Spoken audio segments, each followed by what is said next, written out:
In this video, I'm going to go over how to perform a complex product between two numbers, how to multiply them together, and then how to plot that on a graph and what it means in terms of transformations. So you'll see what I've got up here right now is just two very basic formulas that you really need to know. How to find the modulus, it looks like the absolute value of z right here, okay? And the other one is how to find the argument, the angle of z. So I'll get to the obvious shortcut and then I'll walk through how to do it. You can just read this graph, right? You can see that z is in purple and it has an angle right here, which you recognize from the unit circle as being, let's see, 5 pi over 6. And it has a radius, which you can just look at the graph and see right there. It's at r equals 3. So you can put those numbers in here, and that'll work out just fine. 5 pi over 6. But I do want to spend about 1 minute talking about how you would find these things if it weren't plotted for you, because sometimes it will not be. So the way I would do this is I would say, okay, magnitude of w. Well, that's the square root of the real part, which is square root of 2 squared, plus the imaginary part, also squared. Now this turns into the square root of 2 plus 2, which turns into the square root of 4, which equals 2. And there we go, we're done. That's the magnitude of w. The way I would find the argument of it is to take the inverse tangent. So what is the inverse tangent of the imaginary part, which is radical 2, over the real part, which is also radical 2? So in other words, what's the imaginary tangent, or what's the inverse tangent of 1? Well, you should know your tangent values. There's two places where tangent equals 1. One of them is right here at 45 degrees, or pi over 4.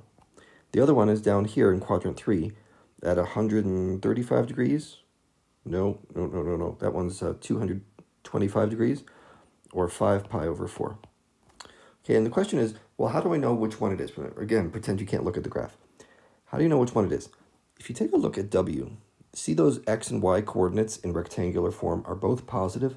That points to quadrant 1. So it tells me I am not in quadrant 3 with that 5 pi over 4. This is going to be pi over 4. Okay?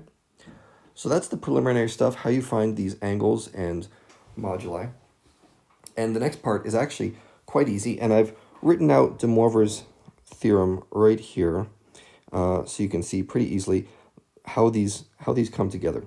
The absolute value, the modulus of eta is just equal to the other two moduli times each other. So that becomes 2 times 3, that's 6. The argument of eta is just the other two angles added together, right? When you're doing a product, it's kind of like exponents. You add those angles together. So this becomes, well, pi over 4 plus 5 pi over 6. Now, this is going to involve a change of denominators, right? We don't have common denominators. We need them. And once you get through that, you'll find this is 13 pi divided by 12. Okay? So putting those together into polar form is very easy once you have eta and theta. You just say, there's my 6, right? That's the magnitude, times the cosine of 13 pi over 12, plus I times the sine of 13 pi over 12. Okay, so that's what would go here. And we're done with just about everything. There's a little bit more to go. I want to do several things here. Let's mark these in red. I want to mark the point for eta. Okay, so where is that going to be? Let's think about what this is again. Remember, it has a magnitude of 6, a radius of 6. So it's going to be somewhere on this big circle on the outside here. And it has an angle of 13 pi over 12. Well, you may not know where 13 pi over 12 is, but it's just a little past 12 pi over 12, right? And that's pi. So it's just a little past that. So we're talking about right here. This is the angle. It's kind of in between those special angles. It's not a great one. But there's the radius of 6. So that's how you would plot it on the graph.